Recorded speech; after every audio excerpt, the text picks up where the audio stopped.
The blood does not wait for permission.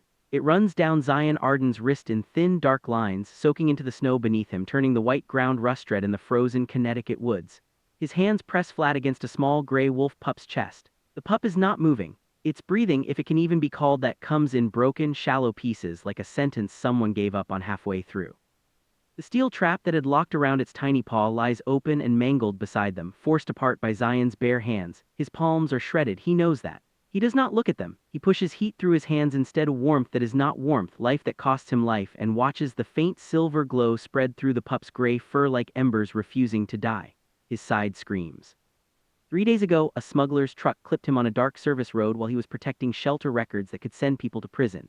He has been wrapped in bandages ever since. The wrapping around his ribs is soaked through now. Dark, heavy, wrong, but the pup is dying right now, so Zion gives more. HI viewers, if this were you, knowing it would cost you everything you had left, would you still stop to save a stranger's pup in the middle of a blizzard? Drop your honest answer in the comments right now. I genuinely want to know what you would do. Stay, he whispers, jaw shaking. Come on, stay with me. The pup makes a sound so small it barely counts as sound, just a breath. A whisper of something that used to be alive, reaching for the chance to be alive again. And Zion, who has been alone in these woods for 3 years, who rebuilt a careful and quiet life far from the people who destroyed him in front of 500 witnesses and rolling cameras in Manhattan. Zion leans forward and gives the last of what he has. His vision tilts. The trees blur at the edges. He sees boot prints in the snow. He sees the syringe cap, small and plastic, sitting an inch from the blood trail like it does not care what it caused. His mind clocks it even through the fog. Poacher's chemical sedative. A pup that's small does not get sedated by accident. Someone brought it out here on purpose. Someone chose this specific place, this specific cold, this specific dark. His hands glow brighter. The cold does not feel cold anymore. That is how he knows he is running out. There is a logic to what Zion's gift costs him that no healer textbook ever captures properly. It is not painful the way a cut is painful. It is more like a light slowly being turned down from the inside. First the edges go quiet, then the center, then everything is just warm and dark and still. He has brought himself to the edge of that dark 3 times in his life. He knows exactly what the warning signs feel like. He passed those signs 8 minutes ago. He does not stop. You are going to be okay, he says, voice lower and rougher than he intends. You hear me, you do not get to go tonight. Not out here in the cold where nobody even knows your name. Pup's chest rises, falls, rises again, this time steadier. This time like it means it. Zion exhales and it comes out shaking and wet. He does not know if those are tears on his face or if his body is simply leaking now because there is nothing left in him to hold anything back.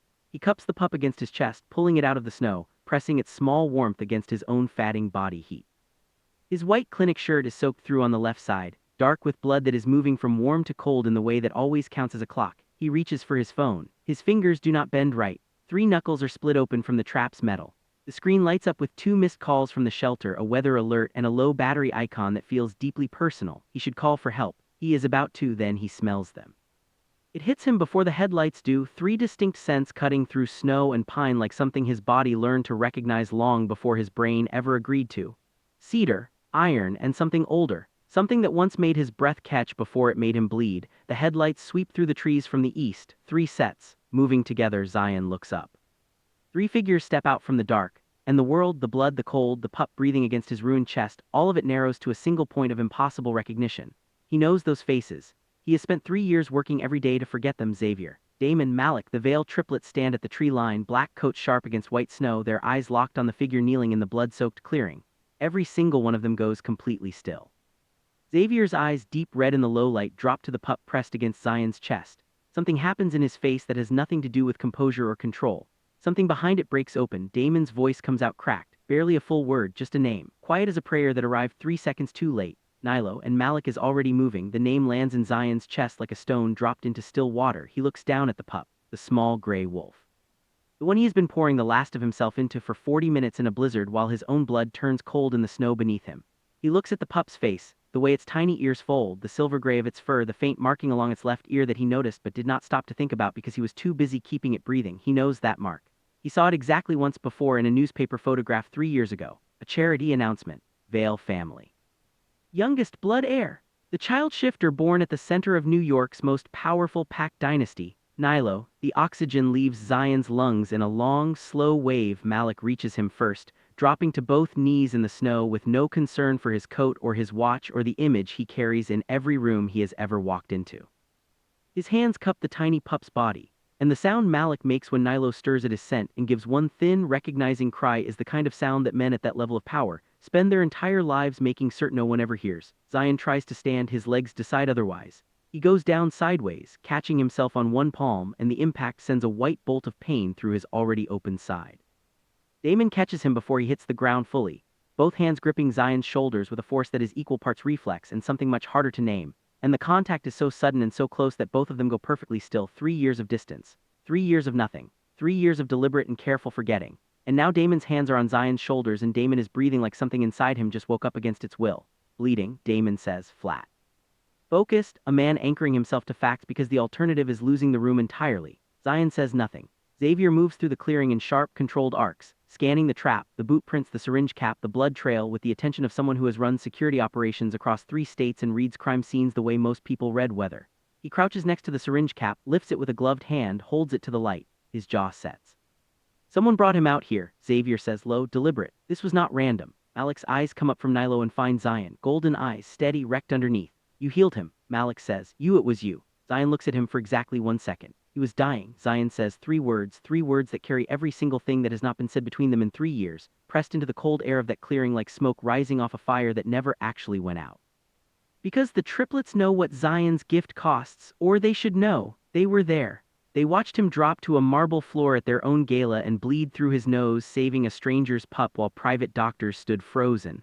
They know what his hands look like right now. They know what that blood in the snow behind him means. And after everything that happened in Manhattan, after the cameras and the crowd and what Curtis Wraith said while everyone listened, Zion had every rightful reason to walk past this pup and keep walking into the dark. He did not. Damon pulls Zion's arm over his shoulder without asking permission. Zion is too far past his limit to argue, which may be the only reason it works. His feet move through the snow. His side burns with each step. The boot crunch under him sounds very far away. He feels the triplets' energy around him the way you feel a current in water you have been standing in before. The way Xavier moves ahead to clear the path. The way Malik keeps his body angled toward Nilo, and toward Zion at the same time as though he cannot decide which one he is more afraid for. The way Damon carries Zion's weight as though it is both nothing and everything and he has not yet decided which. The trees thin. 3 dark SUVs sit along a service road with their engines still running. Zion thinks in the dim, tilting way that near blackout thinking moves. How did they find this part of the forest? How did they get here so fast? Who sent them looking in the wrong place first and why? He cannot hold the thought long enough to follow it, because as Damon gets him to the car, Xavier turns around. And for one unguarded moment, Xavier Vale's face does something it almost never does in front of anyone. It breaks, not into anger, not into the cold, managed expression that has been documented in 100 magazine features. Into something raw and quiet, and uncomfortably close to a man realizing he has made a mistake that he cannot fix with money or power or legal teams. Kale, Xavier says, quiet, wrong. The childhood nickname, the one Zion's late foster father used, the one nobody in the world has called him in 3 years, said in a voice that sounds nothing like Xavier Vale's public voice. Zion does not answer. He lets Damon guide him into the warm back seat. He lets the car's heat wrap around him.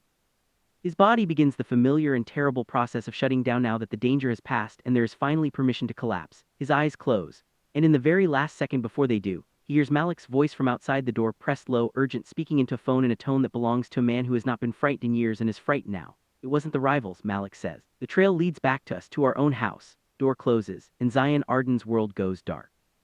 40 minutes before the Vale triplets find him in the clearing, Zion Arden is alone and already bleeding. He's walking the tree line at the edge of the Connecticut State Forest with a flashlight in one cracked hand and a waterproof folder pressed hard against his chest with the other. The folder holds 18 months of shelter intake records, names, dates, transfer logs documenting a pattern of young shifters quietly moved through 3 states: New Jersey, New York, Connecticut. Moved through and then gone, into private facilities with no pack council oversight and no public registry and nobody asking why. He was supposed to drive them to a drop point 2 towns over, a lawyer he trusts, someone with the credentials to take the next step without Zion's name appearing on anything. The truck that clipped him 3 days ago made sure that did not happen. The blizzard tonight is making sure it does not happen again. His truck is buried a quarter-mile back, rear tire swallowed by a drift up to the wheel well. He has been walking since then, side wrapped tight under 2 layers, breath coming out in white clouds that the wind tears apart before they fully form. The flashlight is the only warm thing in this forest. Then he hears it, not a howl, not a bark, nothing large enough to carry those names. It is the smallest possible sound, a kind of broken crying that cuts straight through the wind as though it was aimed at something specific in Zion's chest, something that has no choice but to respond to it. His flashlight beam sweeps left. It lands on a patch of dark gray against white snow, 30 feet off the path at the edge of a frozen ravine. He is moving before the thought forms. That is the thing about Zion's gift that nobody who has not felt it from the inside can understand.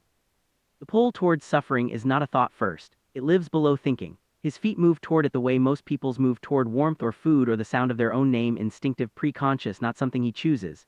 He has stopped trying to explain this to people. He has stopped trying to explain most things. He pushes through a low branch. Snow dumps into the collar of his jacket. He does not feel it. The pup is half buried in the drift at the ravine's edge. Tiny, barely 6 weeks in shifted form at most. Far too young and far too small to be alone in a forest in January. Its gray fur is matted dark along the left side, and its back right paw is locked inside a steel trap that has no legal right to exist anywhere in this state. The trap is old and heavy, the kind that carries a federal charge if you are found with it because they were banned years before Zion was born. Someone brought this trap out here and set it on purpose. He drops to both knees. The snow soaks through his pants immediately. He sets the folder against a tree root, pins it with a rock, and uses both hands on the trap mechanism. His fingers are already stiff from the walk. The metal is colder than his hands. The hinge is rusted tight, the release spring demanding more pressure than his split knuckles want to give right now. He gives it anyway. Metal bites into his palm when the trap finally opens. He does not look at the cut. He turns the pup gently, getting his hands underneath it, flipping it enough to see the full damage in the flashlight's beam. The paw is torn but not crushed. The bleeding along the left side is from a second wound, small, clean, too precise for a branch or a fall. A puncture. He spreads 2 careful fingers beside it and his gift speaks before his eyes do. Chemical, something introduced deliberately.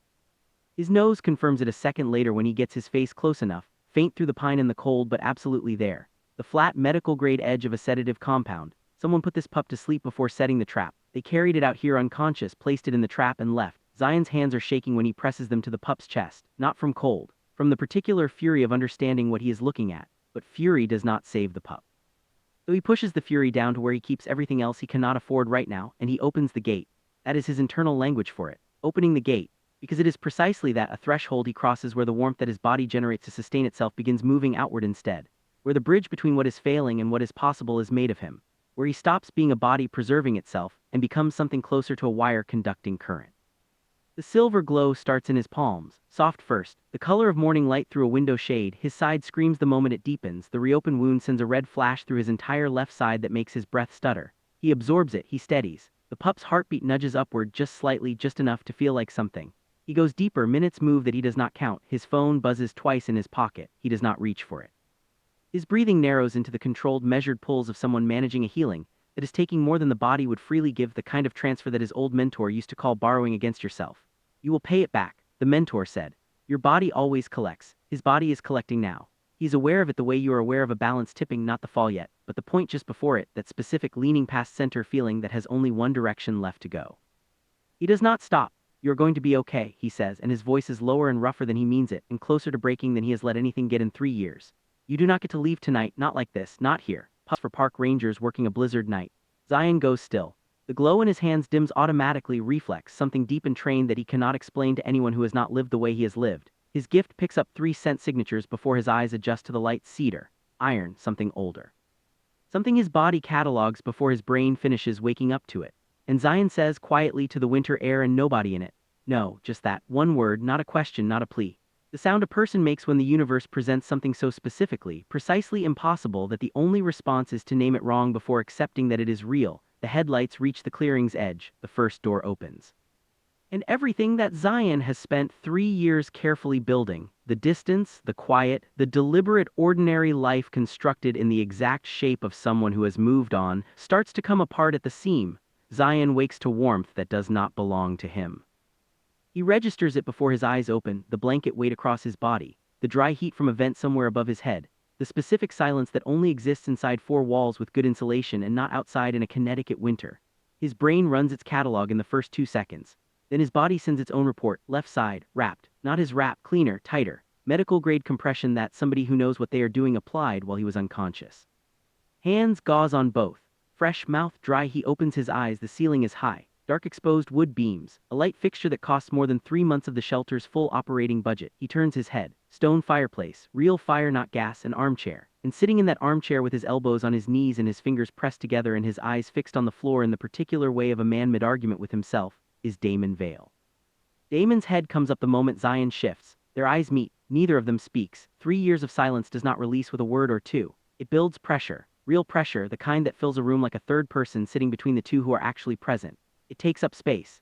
and it does not care that the fire is warm or that outside the window the blizzard has quieted, or that the two people in this room have things to say that have been waiting longer than either of them planned. Damon breaks first. You lost a lot of blood, he says. I know that, Zion says. Your side reopened. The original injury wasn't properly. I know that too. Damon stops, nods once, looks back at the fire. His jaw is tight in the way that has nothing to do with anger. The specific tightness of a man holding himself together by focusing on the facts of a situation because the alternative is letting everything underneath come through at once, and he has not decided yet if this room is safe enough for that. Zion pulls himself upright slowly. His arms shake doing it. He hates that they shake in front of Damon. He keeps the feeling flat and looks around the room with purpose. Nilo, he says. Damon's posture shifts, softens in a way Zion would not have predicted. Stable, Malik hasn't put him down since the clearing. He's in the next room. A pause, breathing clean, temperature is back, heartbeat is strong. He stops, swallows. You brought him all the way back, Zion nods. Folder, Zion says. Xavier has it in the car. He didn't open it. That surprise passes across Zion's face for half a second before he closes it. Xavier Vale securing someone else's private records without opening them is not the Xavier Vale that New York's financial press has been documenting for the past 3 years. Something has moved in them. Whether that movement is real or whether it is the particular performance that very smart people put on when they need something from you, Zion does not know yet. He keeps the question in a separate place and does not hand it an answer. The door opens and Xavier comes in without knocking because Xavier Vale does not knock in a building his family owns. He holds his phone in one hand and carries the expression of a man who has just returned from a battlefield he did not expect to find. He stops when he sees Zion sitting upright. Good, Xavier says, just that one word. Then he looks at Damon. The syringe cap matched. Security team confirmed it 20 minutes ago. Same chemical compound flagged in a trafficking investigation out of Illinois. The supplier has a registered handler operating in Connecticut. He pauses. The handler is on our payroll. Fire crackles. Damon goes completely still. Zion watches Xavier's face and reads what is underneath the flat delivery, not calm, not the control that gets photographed at acquisition meetings. Rage that is being kept in a box, because if it is allowed out it will take the room apart. And Xavier Vale has never in his life allowed something to take a room apart before he understood every angle of it. Nilo wasn't taken by rivals. Xavier continues. His voice stays flat. Someone inside our own network moved him to those woods. Someone who knew his schedule, his guard rotation, which compound would suppress his shift instinct fast enough that he could not call for help before the trap closed. Pulls up the security feed on the wall panel. The image is clear. Curtis's hands are clasped in front of him. His expression is the composed, waiting patience of a man who has never in his adult life been made to stand at a gate for long. Xavier takes his phone from Malik and answers without speaker. His voice when he speaks is the flattest thing in the room. What do you want, Curtis? A question. A door held barely open by one hand. Zion watches Xavier's face while he listens. He watches the precise moment, 4 seconds in, when something behind Xavier's eyes shifts from controlled fury to something colder and more specific. Calculation. The kind that does not let emotion touch the wheel because emotion has a cost, and Xavier Vale prices everything before he moves. Xavier hangs up. He says he came to explain, Xavier says. Malik makes a sound that does not qualify as words. He says the situation with Nilo was mishandled by a compromised vendor and he wants to correct the record in person. Xavier sets his phone on the side table with the careful placement of a man not trusting his own grip. He is asking to come inside. Damon looks at Zion. Zion looks at the phone. Him in, Zion says. Silence drops into the room and stays. Zion, Damon starts. He does not know I am here, Zion says. He does not know what is in that folder. He does not know what your security team just pulled on the compound. He keeps his voice level and his hands loose on his lap. Let him walk in, let him explain, and listen very closely to what he leaves out. Xavier hits the gate release without another word. 5 minutes pass. Nobody sits. The fire is the only thing moving in the room, throwing orange light across the stone floor, and the silence that lives in those 5 minutes is the specific kind that comes before something that cannot be undone. Footsteps in the entry hall, measured, unhurried, the steps of a man for whom rooms have always waited. Curtis Wraith steps through the doorway. He sees Damon first, then Malik, then Xavier. His expression runs its practice sequence, composed concern, measured sympathy, the small diplomatic steadiness that signals he is managing a situation rather than reacting to one. Then he sees Zion. And for the first time in 11 years of being the most trusted man in the Vale family's orbit, Curtis Wraith's face does something unplanned. It stops, not a slip, not a crack. The composure stays on the surface where composure lives, but underneath it the machinery pauses just long enough for Zion to see what actually lives there. Not guilt, not fear in the way most people feel fear. Something more specific and more cold. The look of a man who built a perfect system and is watching a variable he was absolutely certain he had eliminated walk back into the room on its own 2 feet. Zion, Curtis says. Curtis, Zion says, just names, delivered flat, like 2 facts being stated in a room where facts are about to matter more than anything else. Xavier steps forward. You said you came to explain. Start. Curtis straightens. The machinery comes back online. The situation with Nilo was a security failure. A vendor passed compromised materials to someone embedded in our network. We are already in the process of the syringe compound, Xavier says. Traced to a supplier. He pauses. One beat. Registered under Colton Industries LLC. Another beat, which routes through a holding company attached to your personal trust. Room goes very quiet. Curtis does not blink. That is a connection that looks significant out of context. The corporate structure is not the conversation we are having, Malik says. His voice is the quietest it has been all night. He is still holding Nilo against his shoulder. The small pup's eyes are closed, its chest rising and falling in the deep, even rhythm of something that has been given back from the edge. Malik looks at Curtis over the pup's gray fur, and his golden eyes have gone completely flat in the way that is far more dangerous than anger. That pup almost died tonight, Malik says. In a trap. On chemicals your company's money supplied. On a night when you sent us looking in the wrong county. He takes one step forward. So you are going to stand here and tell us everything. All of it, where it started, what it cost, and every single name underneath yours. Curtis looks at Zion. Zion opens the folder. His wrapped hands make it awkward. He does it anyway, peeling back the cover and laying the first intake sheet on the arm of the chair beside him. 18 months of records laid out in the clean, organized logic of someone who documented everything, because he knew that one day documentation would be the only thing with any power. Young shifters flagged in Connecticut's shelter system. Transfer paperwork signed by a rotating cast of names that, when mapped over time, form a supply chain. Private facilities. States with loose pack registration. Money routed through shells. One of those shells is Colton Industries. Zion does not say any of this out loud. He turns the cover page so Curtis can see it, and he watches Curtis look at it. Curtis's eyes travel down the page slowly, completely controlled on the surface. And then he looks up, and the look he gives Zion is not angry. It is patient. The patience of a man who has been underestimated before and learned to use it, and who is now calculating how to use it here in this room with these variables. You have been busy, Curtis says. Someone had to be, Zion says. Curtis turns back to the triplets. Whatever story this man has constructed, he hasn't told us a story, Damon says, sharp and clean. He has been unconscious for the past 2 hours because he spent his last strength saving Nilo's life in the middle of a blizzard. Your name did not come from him, it came from our own security pole. He steps forward. You walked into this room with the wrong idea about what we know. Adjust. Something flickers in Curtis's expression, just once. Zion leans forward. Drive, Zion says. Curtis looks at him. The encrypted drive found in my coat pocket at the gala 3 years ago in front of 500 witnesses and a camera crew. Zion's voice is level. It has been level this whole time. He practiced level for 3 years. Tell them right now in this room where that drive came from. Curtis says nothing. Because I have been carrying the weight of that question for 3 years, Zion says. And I would like to hear your version before I give them mine. Fire is the only sound in the room for a long time. Then Curtis smooths the front of his coat, straightens his cuffs with the mechanical neatness of a man resetting himself, and says with complete and maddening calm, I think this conversation should happen with legal counsel present. Xavier moves to the door. He locks it. We are not finished here, Xavier says. Quiet, absolute. Damon pulls out his phone, starts recording without announcing it. Curtis notices, adjusts, keeps his expression exactly where he wants it, and then Malik, who has said the least in this entire room tonight, takes the final step forward, and the look on his face is not fury, and it is not grief, and it is not the performance of either. It is the look of a man who has just fully understood the shape of what he allowed into his house and is done performing anything at all. You used our name, Malik says, our money, our family's trust. You put chemicals into our nephew's blood and left him in a trap in the woods in a January blizzard. And you stood in front of us 3 years ago and pointed at a man who just saved that child's life and called him the threat. He lets that land. Sit down, Malik says. And start at the beginning, all of it. Curtis Wraith looks around the room one full time, and then for the first time in 11 years he sits down on the wrong side of a table he thought he built. Across the room, Zion opens a contact in his phone that he has had stored for 2 years without using. 3 words, come get it. His lawyer's response comes in 12 seconds, on my way. While Curtis Wraith sits across a firelit room slowly running out of exits, Zion walks out, not away from the house, just out of the room. Down a dim hallway with stone floors and framed photographs he does not look at, until he finds a door that opens onto a covered porch and cold air that is no longer blizzard air, just deep Connecticut winter, quiet and still and silver. He leans against the railing with his wrapped hands and breathes. His phone is in his pocket. His lawyer is driving. The records are real. The trail is real. He has waited 3 years for this specific convergence of facts in a single room, and now that it is here, he feels something he did not prepare for, empty, not relieved, not victorious, just hollowed out the way a body goes after it has given past the last of what it had and is waiting for its reserves to find their way back from wherever they went. He looks at his hands. The gauze is bright white in the porch light. Underneath it, his palms are torn from the trap, strained from the healing, marked by the particular damage of someone who crossed every internal limit they set for themselves and came out the other side alive but rearranged. He always heals from everything. That is the cruelest part of his gift. The healer is always the last one still standing, no matter what it costs to get there. The memory comes without permission. It always does when he gets this close to still Manhattan. 3 years ago.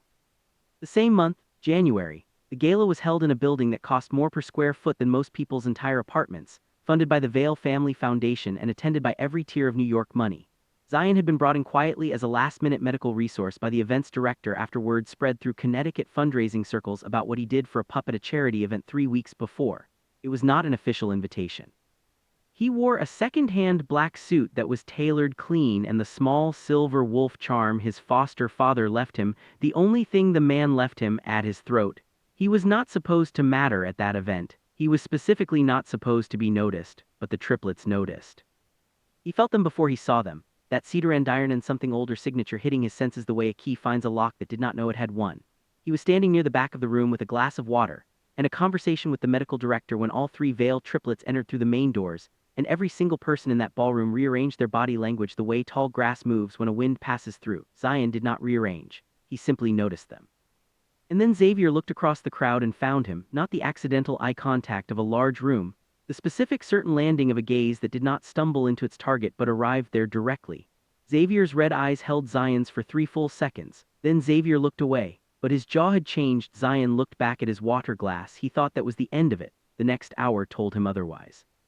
All three of them circled him through the room in the particular way of alphas who have encountered something that disrupted their sense of what the space around them contains, not aggressive, not obvious, but deliberate in the way breathing is deliberate when you are trying to control it. Damon brought himself within speaking distance twice and both times pulled back without speaking, like a man who had started a sentence in his head and could not locate the end of it. Malik stood on the far side of the room for 40 minutes and looked at Zion the way you look at something you have seen before in a context you cannot place, and the not placing is bothering you more than it should. Zion told himself it was the Omega Healer novelty. Told himself he was rare enough that any room with trained alphas in it would register him the way a compass registers north. He told himself it meant nothing. Then the pup collapsed. A child shifter near the presentation stage, hidden reaction, fast onset, the kind of seizure that drops private doctors into liability freeze because shifting physiology is outside their standard protocol. While the doctors stood still, Zion was already moving. He was on the marble floor before the crowd had fully understood what was happening, both hands pressing the pup's chest, opening the gate and pulling the pain through himself until blood ran from his nose, and the child's color returned and the seizing stopped and the small chest rose and fell in the clean, even rhythm of something that was no longer dying. The room went quiet, and then it erupted, but not the way Zion expected, because Curtis Wraith stepped forward, Zion's hands tighten on the porch railing. He breathes through the cold. He does not let himself look away from the memory. Curtis crossed the floor with the calm walk of someone who was not responding to a crisis but arriving at a planned moment. He had the measured expression of a man about to perform something he had rehearsed.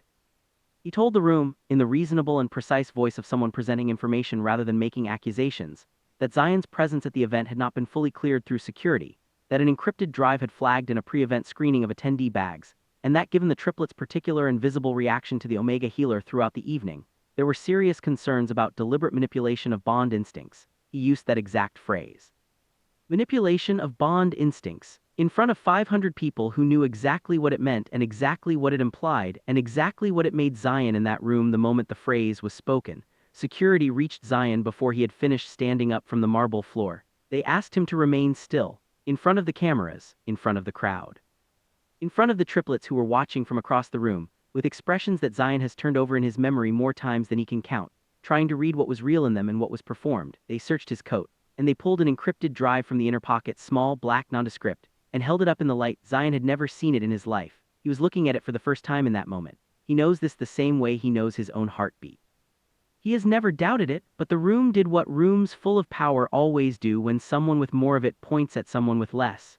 It decided, not based on proof, based on confidence, based on the certainty in Curtis Wraith's voice and the authority in his posture and the logic of the scene as Curtis had framed it. Zion looked at the triplets. Xavier's red eyes were burning not necessarily with belief, but with the specific fury of an alpha whose instincts have been named publicly as a vulnerability, and who responds to that kind of exposure by going cold in front of witnesses and dealing with the rest later privately where no camera can document the doubt. There was no later. Damon looked at the floor. Malik looked at Zion the longest. His face held something that Zion has never been able to fully name, even after 3 years of trying. Something that looked like it wanted to push back. Something that lived just below the surface of an expression that was otherwise going flat. But what Malik actually did, what all three of them actually did was turn away, not dramatically, not with words, they simply stopped looking. and that was the thing that security could not do to Zion in that room. That was the thing the crowd could not do with its pulling back and its deciding. The triplets turning away, quietly, in full view of everyone without a word, was the moment the room understood that the accusation had been confirmed by the people it most concerned. Security walked Zion out across marble while cameras that had been rolling for the Foundation's promotional content captured every step. His silver charm snapped at his throat when someone's hand caught it during the exit, the clasp breaking, and he felt it give. And he closed his palm around the charm before it reached the floor, and he held it. And he did not allow himself to cry until he was outside in the January cold and the door behind him was closed and there was no one left to see what his face did. He never got an answer. Nobody came after him. No call, no message.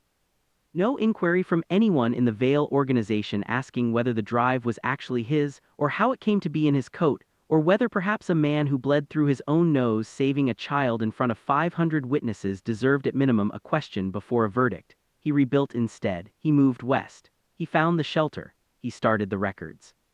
He made himself useful in a place small enough that the usefulness could not be taken from him by anyone with enough money to rearrange a room's opinion. He built something careful and quiet and his own. He told himself it was enough. He comes back to the porch. His hands are loose on the cold railing. The night is dark and still in the way Connecticut goes still after a hard snow passes through, everything pressed flat under the weight of white quiet. The door opens behind him. He does not turn.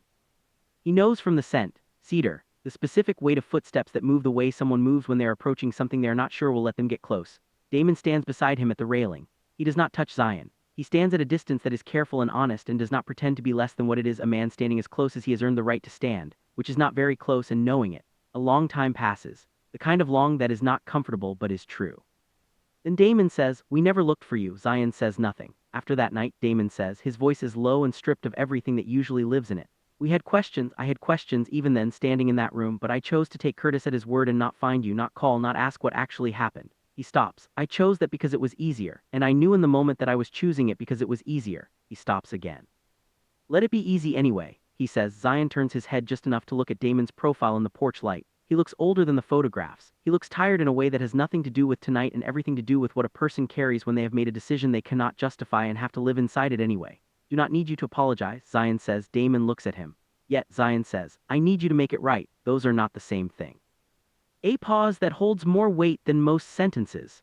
"I know," Damon says. Inside the house, raised voices break through the walls. Curtis Wraith's composure, it seems, has finally met the end of its run. Damon straightens. "I have to go," Zion says. Damon looks at him for one more second. Then he goes back through the door and it closes behind him. And Zion is alone on the porch with the quiet and the cold and the silver wolf charm in his pocket, its replaced clasp holding steady. His phone lights up. His lawyer, 2 minutes out. "DA contact is on the line. We are ready when you are." Zion looks at the message, looks out at the dark, and then he looks at the door Damon walked through, and he thinks about what comes next, not the easy version, not the clean cinematic version where accountability arrives quickly and healing follows neatly behind it. The real version, the one with miles on it, the one that requires that the truth come out all the way, not the version Curtis Wraith controls, not the version that lets the triplets stand as victims of a manipulator without examining why the manipulation worked as long as it did and as completely as it did, all of it, every part, including the parts that are going to hurt people Zion has not yet decided whether he wants to protect. He pushes off the railing. He walks back inside. And in the front room, where Curtis Wraith has been sitting for the past 20 minutes slowly watching his options close one by one, Zion sets the folder open on the table in front of him and says, "Let's start with the gala.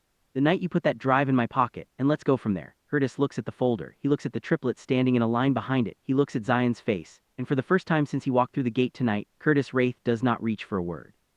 Curtis Wraith does not confess the way guilty men confess in movies. He does not break down. He does not press his face into his hands. He does not look at the triplets with wet eyes and say he is sorry.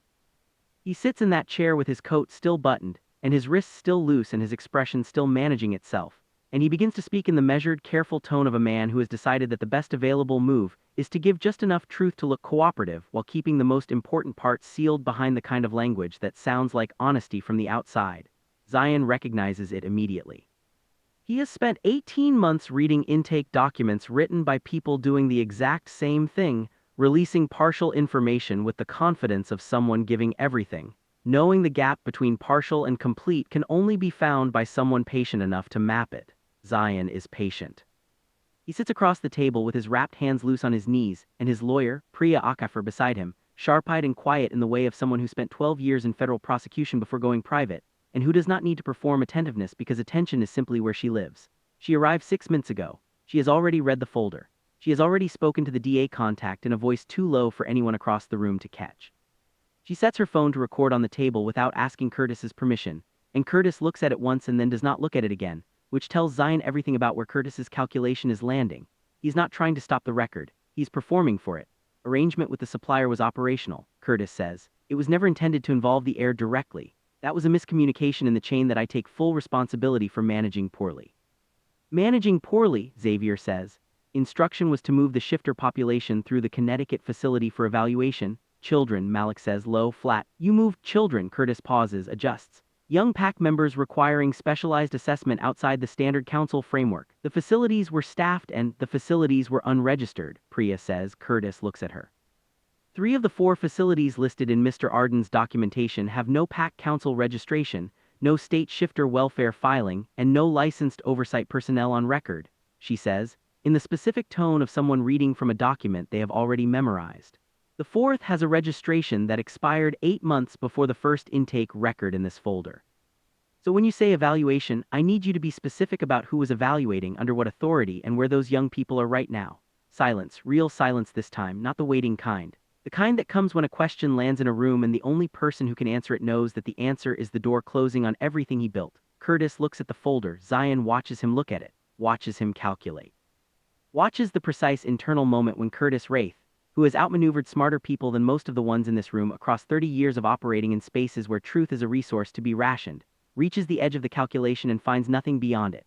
He looks at the triplets one more time. The triplets do not move, and something in Curtis's posture, just slightly, just barely, in the set of his shoulders under the dark wool coat, comes undone. Assessment program was connected to a private research arrangement, he says. Quieter now, not confessional, just smaller. Sent extraction and genetic markers from early shift physiology. The work was being conducted for a private medical company through a shell arrangement. The source materials were children, Malik says again, exactly the same way. Exactly the same volume. Curtis stops. Nobody fills the quiet for him. Zion leans forward. His side pulls with the movement and he does not show it. And the drive, the night of the gala, Curtis looks at him. I had been documenting the early transfer patterns for 4 months before that gala, Zion says. I had records connecting 2 of your shell companies to intake logs through a Connecticut shelter that was supposed to be independent. I was there that night with a medical director who trusted me, and I had those records on me and you knew I had them. Curtis says nothing. You found out I was going to be in that room, Zion says, and you decided that the simplest solution was to make the room decide I was the problem before I had the chance to make it see you clearly.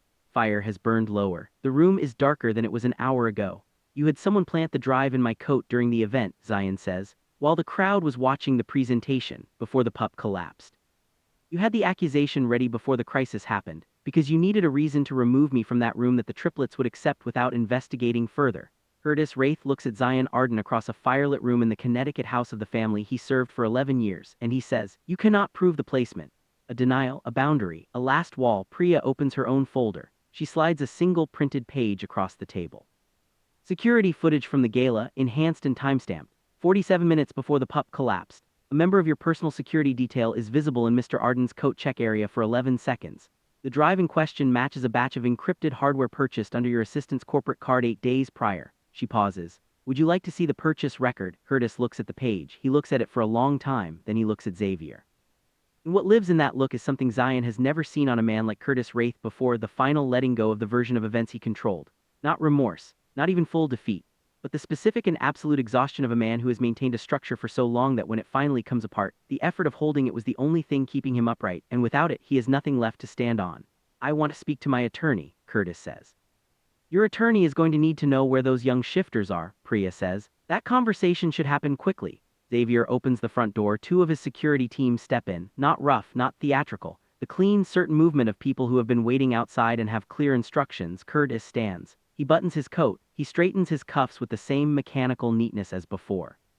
He walks to the door with the measured steps of a man who is performing dignity, because dignity is the last thing he has left that belongs only to him. At the door he stops. He does not look at the triplets. He looks at Zion. You were going to give those records to the DA that night, Curtis says. At the gala, that was the plan, Zion says, and instead you healed a child in front of 500 people and gave me the opening I needed. Zion holds his gaze. Yes, Curtis nods once, slowly, as though confirming something he already understood but needed spoken aloud. 11 years, he says, not to anyone specifically, just to the room, and the thing that ends it is a healer who stopped for a stranger's pup. He pauses. There is probably a lesson in that. There are several, Priya says. Security walks him out, the door closes. The room breathes for the first time in an hour. Nilo shifts in Malik's arms, makes a small clicking sound deep in his throat, the wolf version of something that is not quite awake and not quite asleep, and Malik pulls him closer. Xavier stands at the window watching the headlights of Curtis's escorted vehicle move down the long drive. Damon stands in the center of the room with his hands in his pockets and the expression of a man who has just watched something he helped build. Without knowing he was building it, finally come down. Zion lets out a long, slow breath. His side aches. His hands ache. His whole body is making very clear that 3 days of injury plus 40 minutes of deep healing plus this particular evening is a debt that is going to collect hard and soon. But Nilo is breathing. The records are real.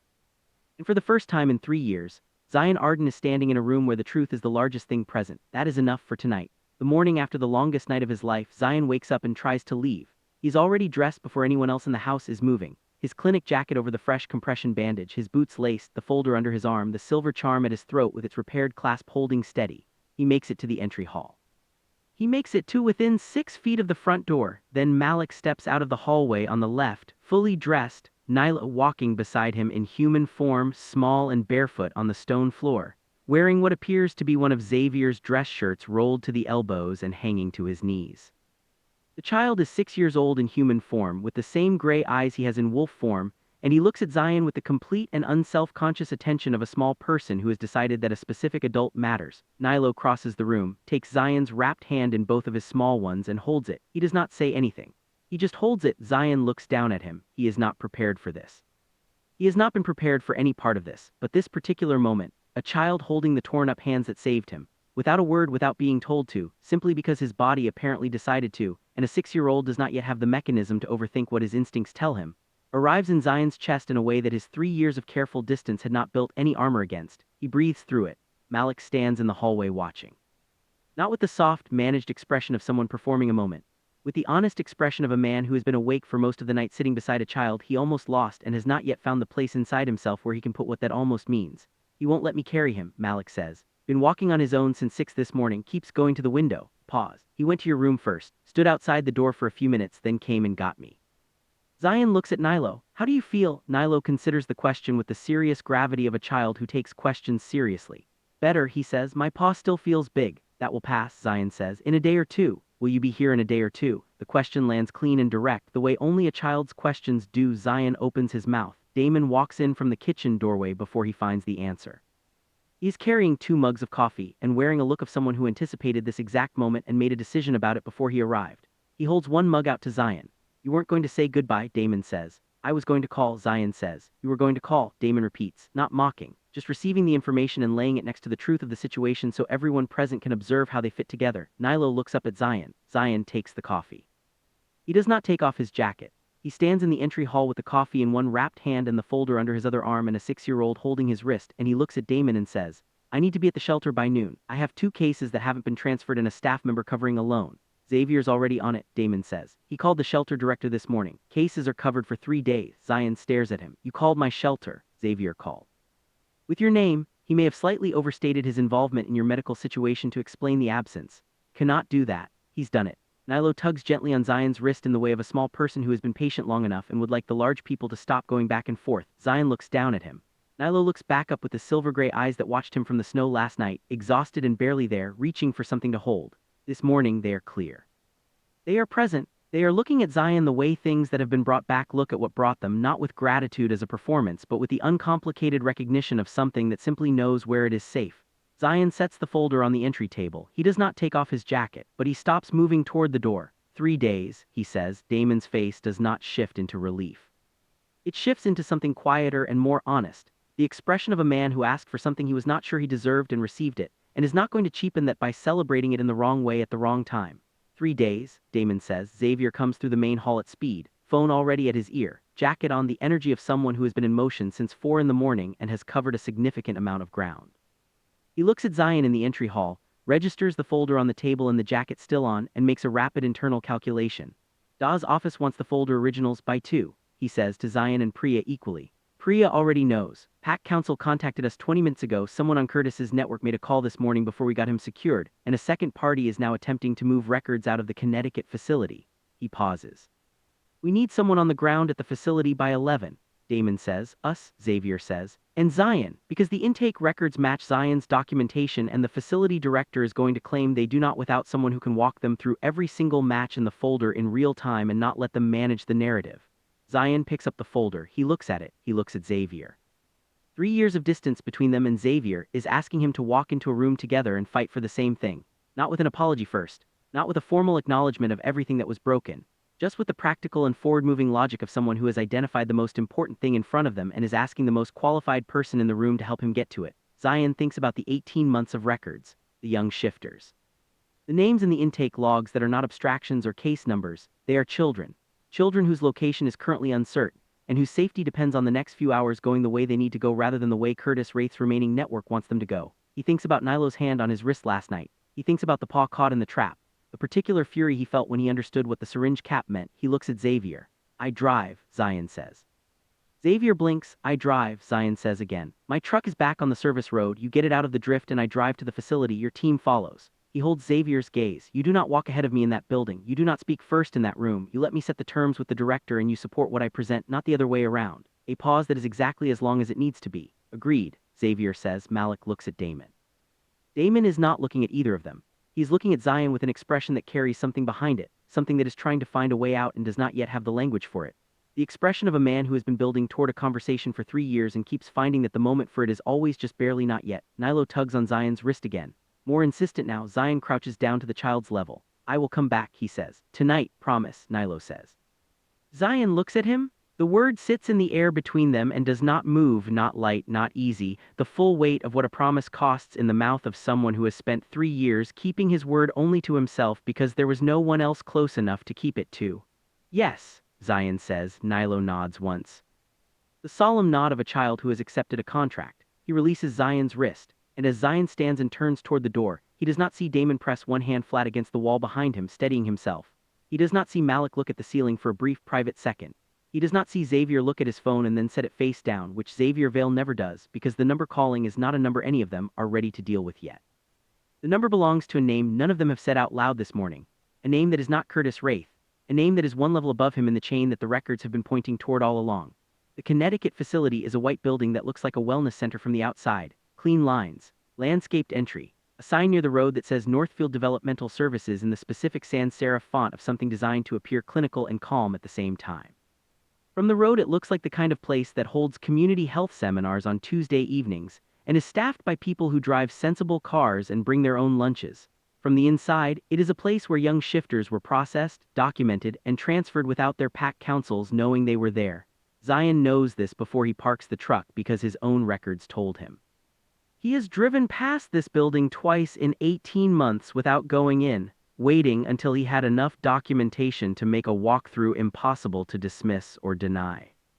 He is walking in now with the folder under his arm and Priya beside him and Xavier one step back on his right, and the 3 remaining members of the facility's morning staff are standing at the reception desk watching them come through the door with the expression of people who received a phone call 30 minutes ago that told them something was coming and did not tell them what exactly. Zion goes to the desk. Need the transfer logs, he says. Every outgoing placement record for the past 24 months. Physical copies and digital access. Right now, woman at the desk looks at Xavier. He's the one speaking, Xavier says. She looks back at Zion. Zion sets the folder on the desk, open to the first flagged intake sheet. He sets his finger on the name at the top. This child came through this facility 14 months ago. This transfer document has a destination code that does not match any registered PAC facility in the Northeast. I have 22 more like it. He holds her gaze. The DA's office will be here in 90 minutes. The PAC Council's oversight team is behind them. Whatever you help me locate in the next 89 minutes will matter to the people deciding how this facility is characterized in the resulting investigation. A long pause. The woman at the desk looks at the folder. She picks up her phone and calls someone. She does not speak loudly enough for anyone to hear what she says. She listens. She sets the phone down. She opens the cabinet behind her and sets a physical binder on the desk. Transfer logs, she says. 18 months. Zion opens it. Priya is beside him immediately, her own documentation out, cross-referencing in the practice speed of someone who has done this before in buildings that looked different but worked the same way. Xavier stands at the entry, phone against his ear, running the parallel conversation with the security team outside that is making sure nobody on staff leaves the building with a device or a bag before the DA arrives. 40 minutes in, Zion finds it, not a name. A destination code that appears 11 times across 22 months. Always in the transfer column, always in the last line of the document, always in a slightly different ink than the rest of the page. as though it was added after. As though the original document did not include it and someone returned to these records more than once and added the same code by hand. He stares at it. He pulls his own records. He finds the code in two of his shelter's flagged cases, cases where young shifters were reported as transferred to pack families and then dropped out of the standard follow-up cycle. Cases he flagged as irregular without understanding why. He finds the code's registration. It routes to a numbered medical research company incorporated in Delaware with no public-facing name, no website, no press record. The company's registered agent is a law firm in Manhattan.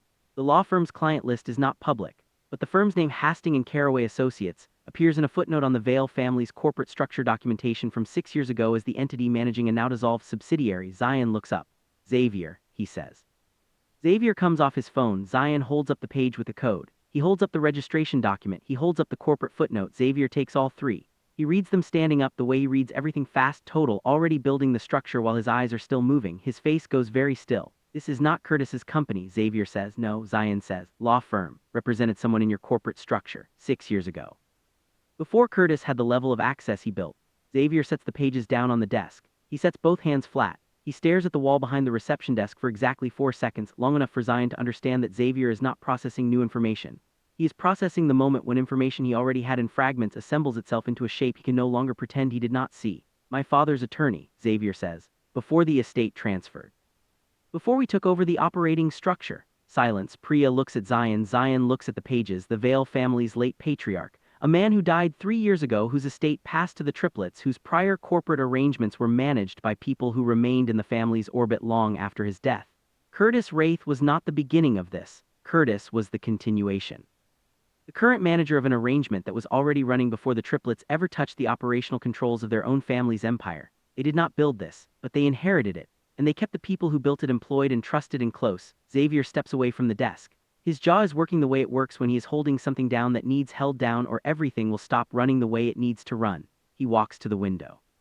He looks out at the parking lot where his team is positioned at every exit point. He looks at his own reflection in the glass. Many, he says. 22 confirmed cases in my records, Zion says. The facility logs show 61 transfer records with the code. Xavier does not move. 61, he says. Yes, a long moment. The kind of long that does not have a comfortable end because there is no comfortable end available.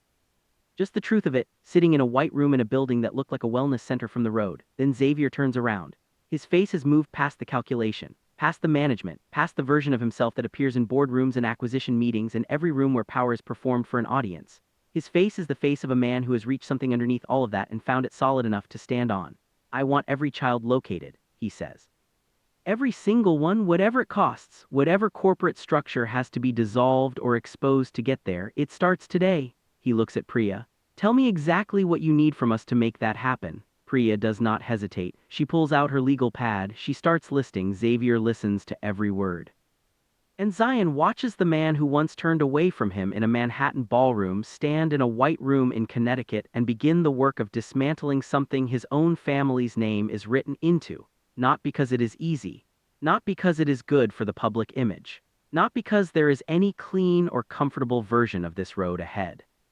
Because 61 children are somewhere without their packs, and because there is no version of what comes next for Xavier Vale or his brothers that does not run directly through the full weight of this. Outside, the DA's vehicles turn into the parking lot. Zion closes the folder. He's not done with it. He will not be done with it for months. But the first step, the step that starts the whole chain of accountability moving in the right direction, is already taken. It cannot be untaken.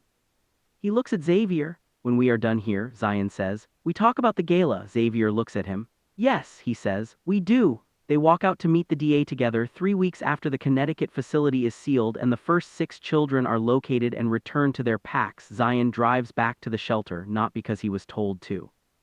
Not because the 3 days he agreed to are expired, they are by 21 days, but because there is a specific kind of work waiting at the shelter that cannot be done from the Vale estate, and that Zion has been avoiding thinking about by filling every available hour with the investigation, the depositions, the counsel hearings, the careful legal process of 61 individual cases that each require their own documentation and follow-through. The shelter is the same as he left it. Small. Underfunded in the way that everything doing genuinely good work is underfunded. The kennels smell like cedar chips and wet fur. 2 of the overnight staff greet him at the door like he never left. The third, a young Omega named Brennan, who came to the shelter 6 months ago with no prior placement and learned animal rehabilitation faster than anyone Zion has trained before, is sitting on the floor of Kennel 4 with a recovering pup in her lap. reading to it from her phone with the complete seriousness of someone who has decided this pup specifically needs audiobooks and is going to provide them without judgment from anyone. Zion stands in the kennel doorway and does not interrupt. He does the rounds, he checks the cases he handed off. He notes 3 things that need follow-up and adds them to his board. He stands in the small office that is technically a converted storage closet and looks at the photographs pinned to the corkboard: shelter events, pack fair booths, recovered animals at release. A photograph of himself and 3 shelter staff members at a county wildlife ceremony that he almost did not attend because the county official presenting the award had once appeared at a gala with Curtis Wraith, and Zion does not yet fully trust rooms that remind him of that night. He has 18 months of recovery records on this board. He has his whole ordinary life on this board, and when his phone rings and it is Malik's number, he answers it on the second ring. "Where are you?" Malik says. "Shelter," Zion says. A pause. "I know you needed to go back. I'm not calling to pull you out." Another pause, in which Zion can hear Malik choosing his words with the care of a man who has been thinking about this conversation for a while and still is not sure he has it right. "Nilo asked for you this morning. 3rd morning in a row he has started referring to you as his person." "Is 6, Zion says. "He is 6 and he has excellent instincts," Malik says. "We've established that his instincts are trustworthy." Zion is quiet. "I am not asking you to come back for us," Malik says. "I'm aware we have not earned that yet, but Nilo, I'll come back," Zion says. "This weekend." A breath on Malik's end. "Okay, tell him I have something for him," Zion says. "There is a recovering pup here who is ready for a companion visit, a gray one about his size." A very long pause. "You are going to bring a wolf pup to a 6-year-old child shifter." "It is a medically supervised companion visit," Zion says. "It is a standard part of post-trauma recovery protocol for young shifters." "He is going to lose his mind," Malik says. And the sound of Malik Vale actually laughing, caught off guard, genuine, unguarded, does something to the air in the small office that Zion cannot immediately categorize and decides to leave alone for now. "Good," Zion says. He hangs up. He sits for a while, his hands unwrapped now show the healing cuts across both palms, not fully closed yet, still pink at the edges the way deep cuts stay pink long after they stop being dangerous. He looks at them. He flexes them slowly. The gala was 3 weeks ago in conversation terms. Zion finally had it with all 3 of them on the 12th day, not a formal thing, not a conference around a table. He and Xavier were in the kitchen at 7 in the morning, both of them awake before the house and both of them too tired to maintain the particular performance of 2 adults holding a hard conversation at arm's length. Xavier set his coffee down. He said the words clearly and without management. He said he had looked away in that ballroom because Curtis had named his instincts as a vulnerability in front of people whose opinion of the Vale family affected everything from stock performance to pack council standing, and he chose the room over the truth. And he has not been able to stand inside that choice cleanly since. He did not use the word sorry the way sorry is used as a full stop. He used it as the beginning of something. Damon came in halfway through and added his own piece without being invited or warned, which was more honest than being prepared would have been. He said he had questions in that room that he did not ask because asking them meant choosing Zion's credibility over Curtis's certainty. And choosing Zion's credibility meant disrupting a structure that Damon had been comfortable inside of, and Damon had not been ready to disrupt it. He said it plainly. He did not dress it up. Malik went last and said the least, because Malik had looked the longest in that ballroom and felt the most in the months following and had built the most layers of protection around what those 2 facts meant when held together. What he said was, "I failed you at the moment that mattered and I am not asking you to forget that. I am asking you to let me be different going forward, every day, specifically, not as a declaration, as a practice." Zion did not forgive them in that kitchen. Not because the words were wrong, because forgiveness of that specific weight is not a kitchen conversation. It is a practice too. Something built in the accumulation of days where the different version of a person shows up and keeps showing up until the original wound has something new growing around it. He told them that. He told them what it would cost, not financially. In proximity and patience and the particular vulnerability of a person who healed their pup with the last of himself and has every rational reason not to offer anyone that level of himself again, they listened. All 3 of them 3 billionaire alphas who own buildings and manage empires and have never once in any public record been documented as people who listen without speaking, listened. Without interrupting, without redirecting, without offering solutions to the parts that did not yet have solutions. That was the day something shifted, not dramatically, just a fraction. The first fraction. Now Zion is in his shelter with his healing hands and his corkboard and Brennan reading audiobooks to a recovery pup in the next kennel, and this weekend he is going back, not as a guest, not as a man inside a careful and managed distance. As someone who made a decision, a conscious, deliberate, fully sighted decision, to walk toward something that frightened him because the alternative was walking away from the only version of his life that held the possibility of being fully his phone lights up. Not a call. A photograph. Nilo in human form sitting on the estate's front porch steps in the morning light holding a piece of paper with something drawn on it in crayon. Blue and silver and gray. A wolf. And beside it, in the earnest, oversized letters of a 6-year-old who is proud of every single one of them, Zion's pup Zion stares at the photograph. He stares at it for a long time, then he sends one message back: "Tell him I'll be there Saturday. And tell him the pup's name is his to choose." He sets his phone face down. He gets up. He goes back out to the kennels because there is work to do, and it is his work, and it is good work, and it has always been good work. It is just that now, for the first time in 3 years, it does not feel like the only thing he has. It feels like the thing he does. And the people who have earned the right to be in his life after all of it, they are the people who waited not perfectly, but truly. And sometimes truly is the only kind of waiting that actually counts.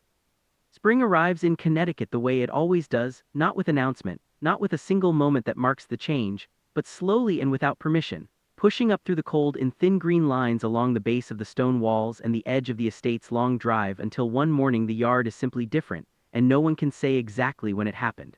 Nilo names the shelter pup Ash. He announces this with the complete authority of someone who has thought about it for 3 days and is not taking revisions.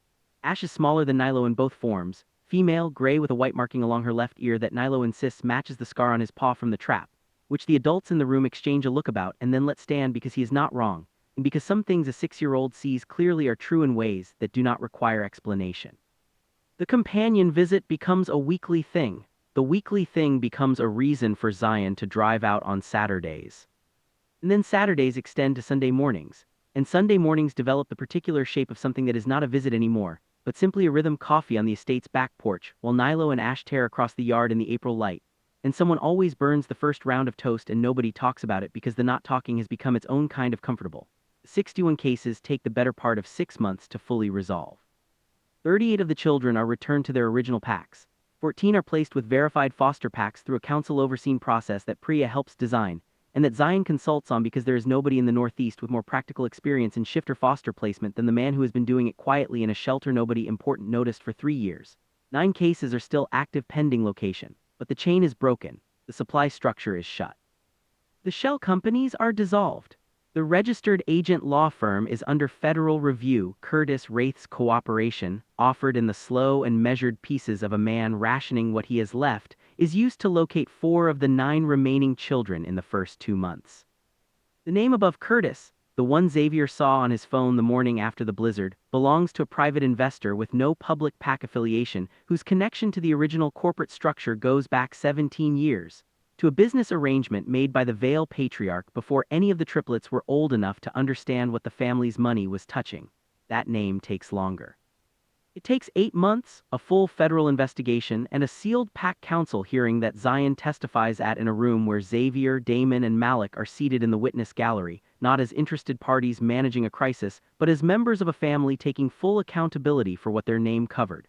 Xavier makes a statement to the PAC council, unscripted. He stands and says the words that a man in his position almost never says in a public forum, that the trust invested in their name was used against the community the name was supposed to protect, and that restitution is not a single gesture but a direction that their family intends to walk permanently. The council receives the statement in silence. Then the lead elder, a woman named Josephine Carruthers who has sat on that council for 23 years and whose opinion has moved more PAC policy than any legislation in the Northeast, looks at Xavier and says, "We will hold you to that." Xavier says, "Ma'am, the converted estate in western Connecticut opens on a Tuesday in late May." Zion names it without ceremony, just a sign above the door, clean black lettering on white, the Arden Recovery Center. The triplets funded it without attaching their name to it. That was Zion's condition and they agreed without discussion. It is a residential facility for displaced and recovering young shifters, staffed by trained PAC healers, with a companion animal program that Brennan runs with complete authority and zero tolerance for anyone who questions her audiobook protocol. On opening day, Nilo walks through the door first and announces to no one in particular that the gray wolf mural on the entry wall looks like Ash. He is correct. Zion painted it himself at 2 in the morning 3 days before the opening, because the artist they hired did not get the ears right, and there was only one person who was going to get the ears right, and that person was apparently Zion Arden at 2 in the morning with a brush he had not used since college. Damon stood in the doorway and watched him finish it and did not say anything for a long time. Then he said, "I didn't know you painted." "There are many things you don't know about me," Zion said. "I'm aware," Damon said. "I intend to change that." Zion kept painting, but he did not tell Damon to leave. The 3 months that followed the opening are the months Zion could not have written for himself 3 years ago because they require a version of himself he had not yet built. Not the version that rebuilt after being broken. Not the version that documented and waited and kept going alone. The version that exists on the other side of all of that, the version that wakes up in the morning and lets people be close without measuring the distance first. It is not easy. It is not cinematic. It is the daily practice that Malik described in the kitchen, specific, ongoing, unremarkable in its individual moments, and significant only in the accumulation of them. It is Xavier learning that Zion needs 20 minutes of quiet in the morning before he can tolerate conversation, and adjusting the household rhythm accordingly without making it a conversation. It is Damon showing up at the shelter one Wednesday for no announced reason, and spending 4 hours helping with intake documentation in absolute silence, because Zion was behind and it was getting done and Damon knew how to use a spreadsheet, and did not make the help a moment.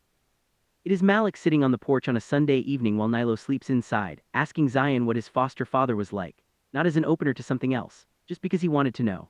And Zion, who does not talk about his foster father to most people, talking about him for 45 minutes while the spring dark comes in around the porch light, and Malik listening the way Malik listens, total quiet, like he is recording something he intends to carry. It is all three of them at the packed council hearing in August, seated in a row behind Zion, present because he asked them and because asking them was the bravest thing he did all year, and because showing up was the bravest thing they did, and neither thing is small. The night the last of the 61 cases is resolved, a 12-year-old girl named Deja returned to her grandmother's pack in North Carolina on a Thursday afternoon after 11 months of location efforts. Zion is at the estate when the call comes through. He is in the kitchen. He picks up Priya's call and hears her say she's home, and he has to set the phone down and put both hands flat on the counter and breathe for a moment that has no good description. Malik comes in from the hallway. He does not ask. He looks at Zion's face and reads it the way you read the face of someone you have learned over months of careful attention, and he crosses the kitchen and stands beside him at the counter without touching, just present, the solid certainty of someone who is not going anywhere. After a moment, Zion straightens. She's home, he says. Yeah, Malik says. They stand there together in the kitchen for a while, not performing anything, not filling the space with words that would make it smaller. Just the two of them, and the quiet, and 61 cases closed, and a 12-year-old girl with her grandmother somewhere in North Carolina, and spring going on outside the window in the ordinary, unstoppable way that spring does. That evening on the back porch, all four of them are present. Zion, Xavier, Damon, Malik, and Nilo is asleep inside with Ash curled beside him. And the yard is dark and the porch light is on, and the Connecticut spring air sits on everything like a permission. Nobody is talking about what needs to be said. It is present in the room the way things are present when they have been circling for months, and everyone involved knows the circle is ending. Xavier speaks first. No, we cannot go back, he says. I'm not trying to, but I want to say clearly in front of all of us what was done to you was wrong, not just by Curtis, by us. We failed you at the one moment that required us to get it right. Damon nods. He does not add to it because Xavier said it and it does not need building on, it needs to stand. Malik looks at Zion. The bond that was there before the gala, he says. I felt it then and I felt it every day since, and I am not asking you to feel it back. I am telling you that it has been there every day regardless, because you deserve to know that it was never about you being wrong. It was about us being afraid of what you were asking us to become. Silence. Zion looks at all three of them. He looks at the yard. He looks at the porch light making a small circle of warmth in all that spring dark. He looks at his own hands in his lap, healed now fully, the palms smooth where the trap cuts were, the knuckles solid, the same hands that have spent 17 years of his life reaching toward whatever was suffering and giving whatever he had, the same hands that are going to stop giving before they decide whether to receive. He has decided. I'm not forgiving you tonight, he says. And then, before the statement has time to land wrong, I'm starting tonight. There's a difference. Xavier breathes out. Damon closes his eyes for exactly 1 second. Malik looks at him for a long moment and then says, that's more than we earned. It is, Zion says, do not waste it. He holds out his hand, not as a performance, not as a grand gesture, just open on the armrest of the porch chair, the way a door is left open when someone inside has decided they are ready to see who is patient enough to walk through. All three of them close their hands around it, not at the same time. One by one. Malik first, then Damon, then Xavier. The four of them on a porch in the Connecticut spring, in a circle the world did not plan and cruelty tried to prevent and truth spent 18 months building toward. Nilo's voice comes through the screen door. Small, still half asleep. Zion says, a pause. Okay, Nilo says, and goes back to sleep. And the porch stays warm and the yard stays dark and the spring keeps going, and inside the Arden Recovery Center 30 miles west, the mural with the ears Zion got right watches over an empty entry hall that will not be empty in the morning. It will be full. It always is. If this story found you at the right time, if Zion's journey said something to you that you needed to hear, then this community is exactly where you belong. Subscribe right now and turn on your notifications, because this channel exists for stories that stay with you, that challenge you, that remind you what people are actually capable of when they stop choosing what is easy and start choosing what is true. Drop a comment below, tell me which moment in this story hit you the hardest. Your words in that comment section are not just reactions, they are part of what builds something real here. Share this story with someone who needs it. And I will see you in the next one.